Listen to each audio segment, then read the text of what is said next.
Okay, photoelectric effect is the first application of Planck's photon theory, Planck's theory of black body radiation.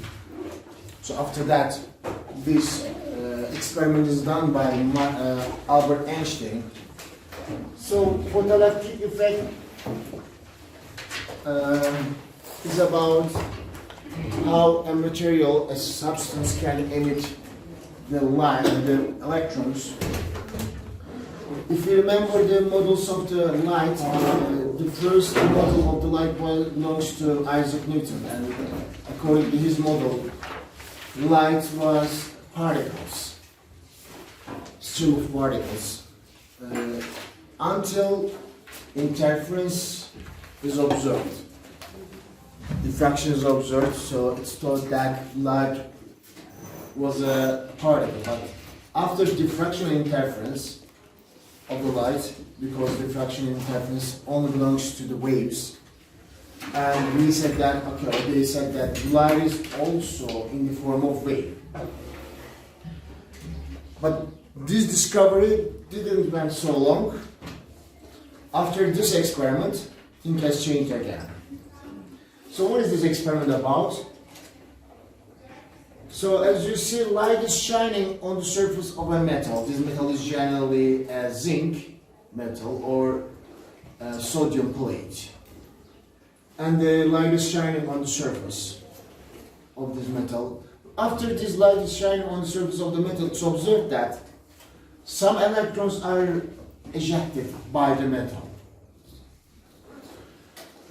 If light was behaving in here as a wave, because we know wave cannot displace the particles, what wave does is only vibrate the medium, vibrate the particles. Remember, a ball in the lake only vibrate moves up and down, but no net displacement.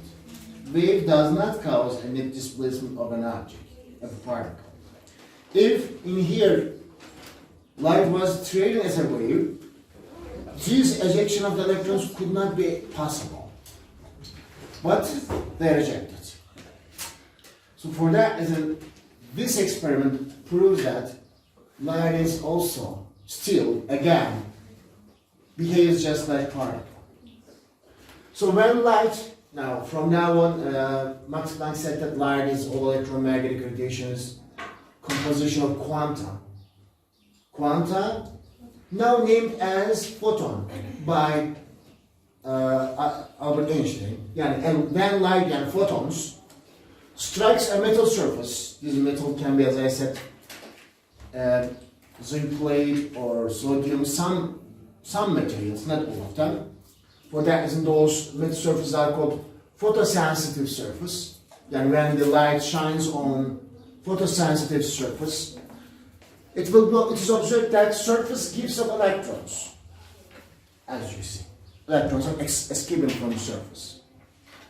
These electrons ejected by the surface is named as photoelectrons, because it is composition of photon and electron.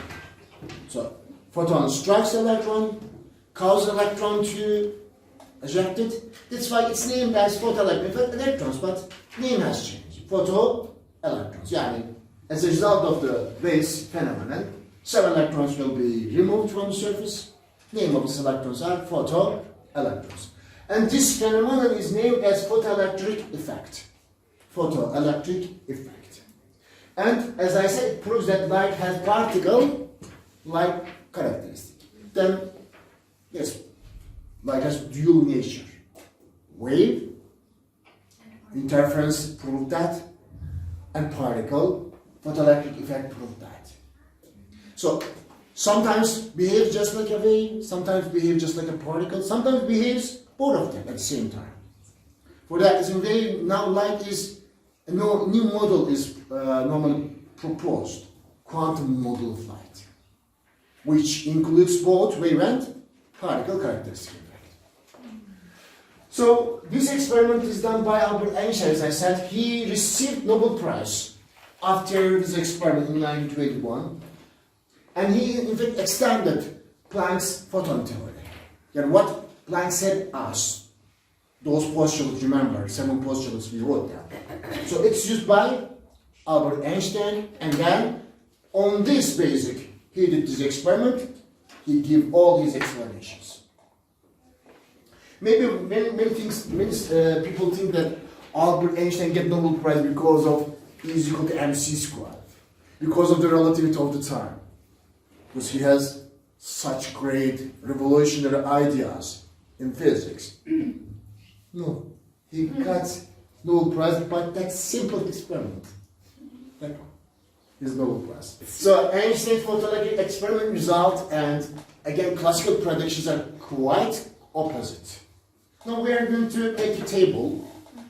Your book made the table. Now we are going to explain this table. According to photon theory of the light, the Einstein model for the electromagnetic waves is now named as photon theory of light. Yeah, light is composed of particles called photons. Intensity of the light is determined by number of photons. If greater number of photons shine on a surface, that surface is bright. Right now, all lights are on. More photons are arriving everywhere. That's why it's brighter. But if I switch off a light, some part of the light, now less number of photons arrives at the surface, brightness decreases. Yeah, brightness is proportional to number of photons. One thing you should know is that when the more photons arrives on a surface, brightness increases. Less number of photons arrives on the surface, brightness decreases. So this table tells you that in 3 titles we are going to study what classical predictions say, what experimental evidence data says. What are those titles? Whether electrons are ejected from a surface or not depends on what? First question is this. Second, after ejection, this photoelectrons gain some kinetic energy. This kinetic energy depends on what? And also, is it possible to eject electrons at every situation? At low intensity of the light, is it possible? At high intensity of the light, it's possible. So we are going to now answer these 3 questions according to classical predictions and also according to experimental data. First one, whether electrons are ejected from a surface or not depends on. Classical prediction says that it depends on intensity of the light. What does intensity of light mean? Number of photons illuminating the surface. Says that this determines if electrons are removed or not. But experimental data is completely opposite. Not intensity. Not intensity. Frequency of the light. Frequency of the light. Yani, frequency of the light determines energy of a single photon. Energy of a single photon determines that. We don't care intensity. We care energy of one single photon. If this energy of single photon is high enough, electrons can be ejected by the surface. This is similar to that. Maybe if I give an example to you. Assume that there's an automobile broken on the road. You have to take this, let's say lorry, truck is heavier than a truck. Truck is broken on the road. You have to take this truck off by pushing. So you went yourself and you start pushing it. You try to push it, but you couldn't because you don't have enough energy or power or force. Then you call someone else. 2 people pushed the truck, but still you couldn't. You called 3rd people, another person, 3 people, then another person, 4 people, another person, 5 people. So as time goes, you are increasing number of people, correct? Finally, you are going to make able to move this truck and take it off the road. This is what classical prediction says. Yeah, as number of people increases, finally you are going to remove this, take this truck off the road. But experimental data says that No. This is not the case. Yes, classical physics thinks this way because our life is like this. Yeah. Yes, this is our life. But atom doesn't say this way. Yani, atom says that no, this is not the way in the atom. Things are different there. Okay, there is the track on the road. I am calling Jala. Jala, can you please take this track off the road? Jala is trying, but she cannot. She's leaving. Then another person we are calling. He's trying, he cannot, because he doesn't have enough force. Then a third person we are calling, but every time we are calling a person whose whose force is great. Then one by one. If a person, single person, has enough power to take this truck off, so you can take it off. Yani, there is no accumulation of the people. One by one. One by one they try to take this truck off the road. Yani one photon, if one single photon has enough energy, then you can remove an electron. We don't send several photons to just single electron in this experiment. No, this is not like this. This is as you should see, it's a big difference. Because our life is not like this. If we are unable to do something, we call someone else and we do it. But in atom, no, one by one. You will try it.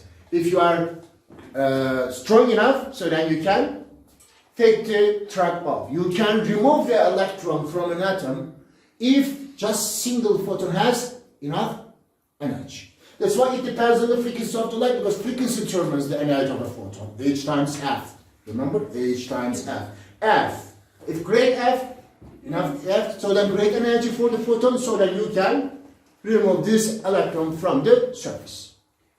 Second, after you remove electron, of course, this electron will gain some kinetic energy. So this kinetic energy depends on what? Again, classical prediction says that intensity. If more intense light you use, so kinetic energy of the electron will be that great. But classical experimental evidence again different. Again, it tells that frequency of the light. Again, it depends on energy of the single photon. And last one, at low intensities, electron ejection is possible or not? Possible or not? Classical prediction says possibly, but it takes time. Yani, when you are shining light, so light accumulates, energy accumulates on the surface finally, takes electron away. Classical prediction says that. But experimental evidence says that It does not depend on that. not depends on intensity. It depends on energy of a single photon. If this photon has great energy, we don't care about intensity. We don't care about intensity. Occurs almost instantaneously above a certain frequency. Yani, if photon has enough energy, enough frequency, so you can suddenly, instantaneously remove this electron from that metal. Now on those basics, now we are going to write some postulates again for photoelectric effect. First, Einstein assumed that light can be viewed as a stream of particles. Stream of particles, those stream of particles are called photons. Yani light is composed of photons. These photons have lowest amount of electromagnetic energy in this universe. Yani no less than that anything have energy.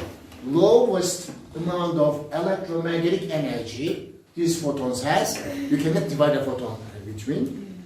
And with zero mass, they don't have mass. This definition in this exam question. This definition, photon, they give up like this. Lowest amount of the particles, which has lowest amount of electromagnetic energy, with no mass, is called. What is it called? Photon. What is the answer? Second, each photon has an energy of H times F. This equation comes from Planck's model.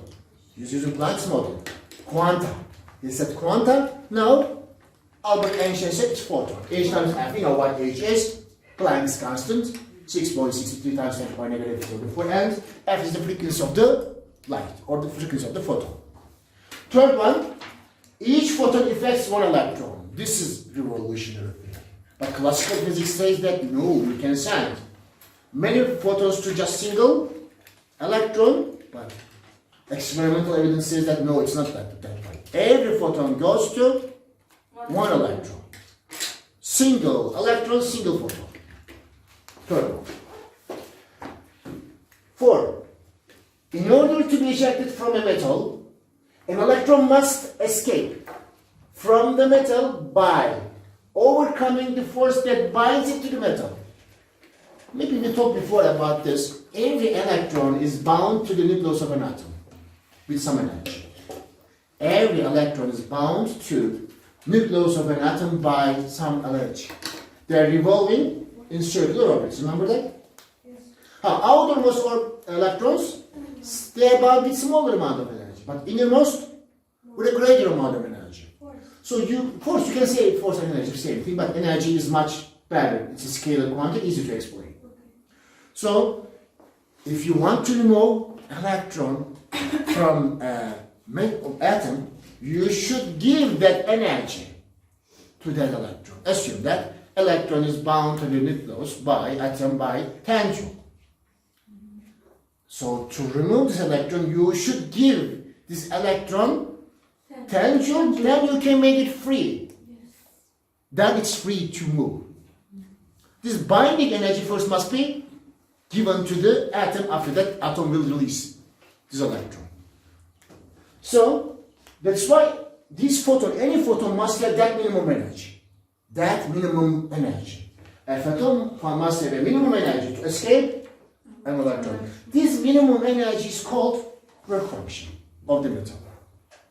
That minimum amount of energy to remove electron from atom is called work function of that metal. Yeah, the work function depends on the type of the material. For example, zinc has a different work function than aluminum. Aluminum has a different work function than the sodium. Every different element will have a different work function. Think like this. A person is inside a hole, wheel. So how can you escape this person? You should first pull, huh? Yes. Similar. Yani every electron in an atom is just like a model inside a hole. You should escape them by lifting. How can you lift them? By giving energy. Similarly. Okay? You should first escape them. So equals work function of that metal, and this work function is calculated by H times Fo. H, again, you know what it is. Planck's constant. If O is that minimum frequency of the photon, of course, if it's a minimum energy photon must have, every energy is calculated by H times F, huh? Energy is calculated by H times F. So this Fo is called minimum frequency of the photon, named as threshold frequency. Threshold frequency, Fo. The minimum frequency that photon must have to remove an electron from a photosensitive surface. Sarah, did you get it? Yeah. Okay. As I said, HFO, which is work function, and FO changes with different metals. Every metal is a different work function. Every metal is a different threshold frequency.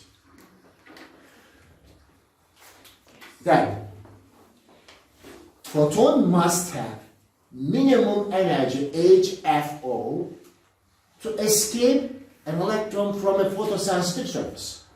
But then an electron becomes free, but not moving. So to make it moving, you should give more energy than HFO.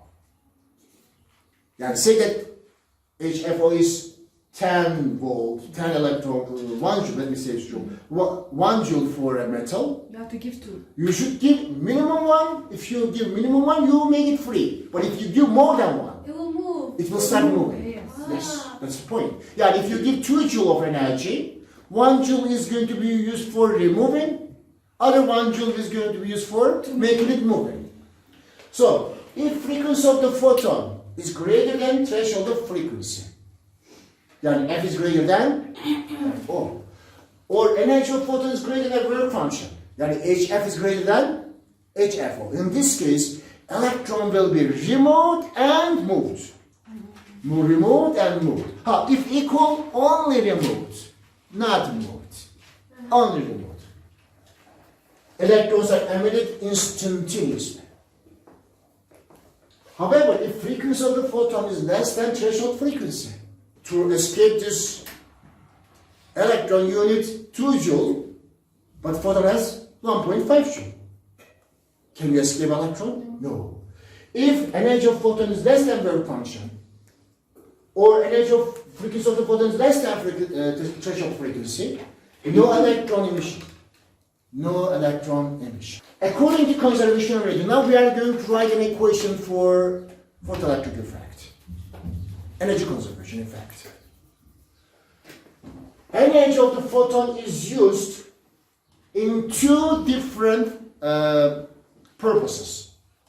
One of them is, first, remove the electron from the substance, from the photoelectric surface by giving an amount of work function.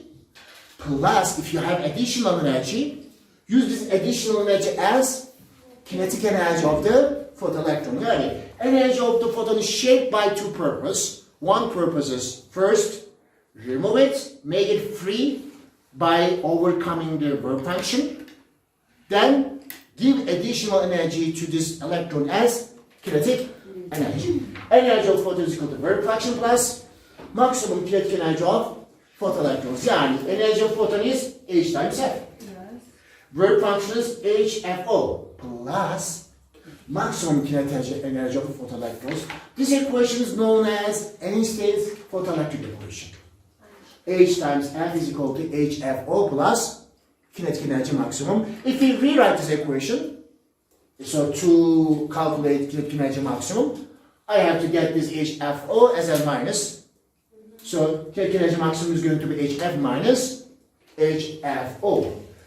And because HFO is constant for a substance, for a subspecific substance, now we will solve some problem, you will see that. For example, for sodium iodide, it is 2.7 electron volts. It doesn't change for sodium. That's why for a substance, HFO is constant. If frequency of the photon increases, what do you expect kinetic energy to be? Also increases. Kinetic energy of the photoelectron also increases. Okay. So kinetic energy of photoelectron increases with increasing energy of the targeting photon or increasing frequency of the photon. What's targeting photon? The photon which targets the photoelectron. Which targets the electron. Photon targets the electron. We know that single photon targets single electron. Yeah. And now we will go this equation a little further. According to Einstein's photoelectric equation, there should be a linear relationship between the frequency of the photon and kinetic energy of the photoelectron. So now, from this equation, I will get this linear relationship. Go. Kinetic energy maximum is equal to, look at both terms. H is common? Yes. H is common for both terms? Yeah. So we can take H parenthesis F minus FO. FO. Okay, divide both sides by F minus FO.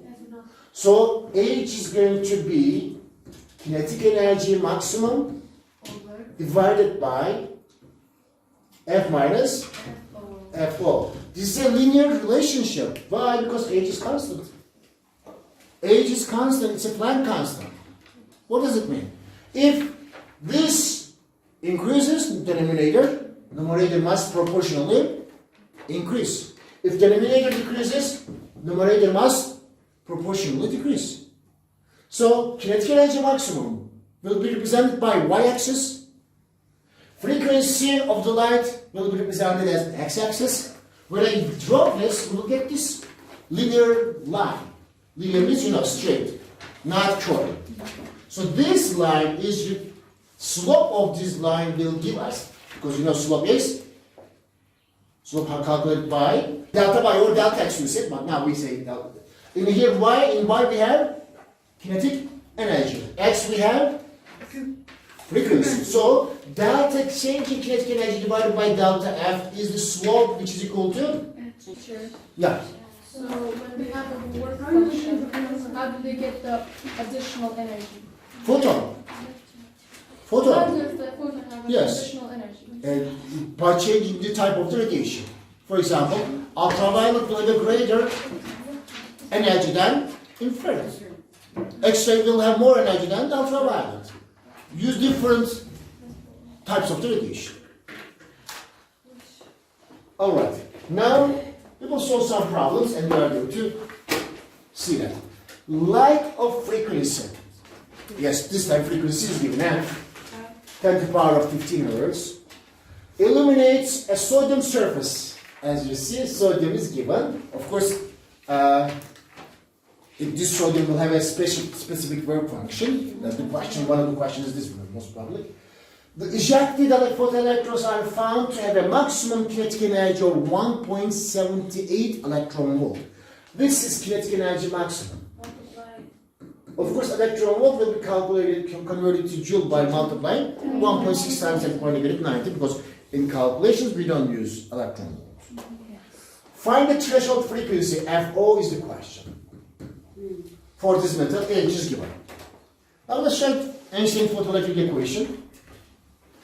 What is that equation? Kinetic energy maximum is equal to HF minus HFO, correct? Yes. What is the question in here? Calculate FO. So if I want to calculate FO, I have to leave this term alone. First, let's leave HFO alone. Take this to the left, kinetic energy maximum to the right. So it's going to be HF minus kinetic energy maximum. Okay? After that, to get FO, let's divide both sides by H.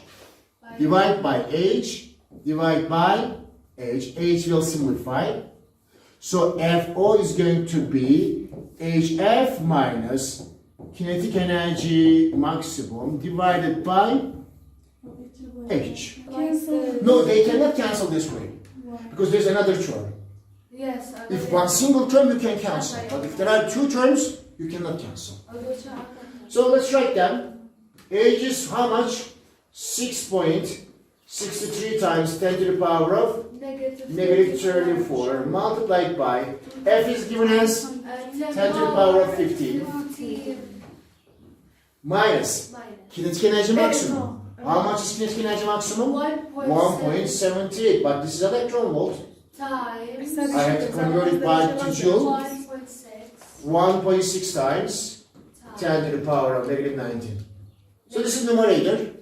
Remember, I told you that if numerator there's an addition or subtraction, you should get numerator into bracket. There's a subtraction, we should take it into bracket. Divided by Planck's constant. Yeah, it is 6.63 times 10 to the power of negative 34. Of course, the denominator, because there's an exponential number, you should take it in bracket as well. 5.7 times 10 to the power of 14 Hertz is the threshold frequency. This is the minimum frequency a photon must have to escape electrons from this surface. And calculate work function of the sodium. What is the work function? H times FO. Calculate H times FO is just calculated. So H times FO is equal to H is 6.63 times 10 to the power of negative 34 multiplied by 5.7 times 10 to the power of 14 Hertz. Answer is going to be 3.8 multiplied by 10 to the power of negative 19. negative 19 joule. Sometimes they will give the answer in electron volt. You have to divide it. Divide by 1.6 times 10 to the power of negative 19. So if energy must be calculated in electron volt, we should divide energy in joule by 1.6 times 10 to the power of negative 19. So 3.8 times 10 to the power of negative 19 divided by 1.6 times 10 to the power of negative 19. Answer is 2.4 electron volt. This is the work function of this sodium surface. Now if a photon has minimum 2.4 electron volts, you can escape an electron. If energy of photon is greater than that, you can give an additional kinetic energy. But if the energy of photon is less than this, no photoelectron emission.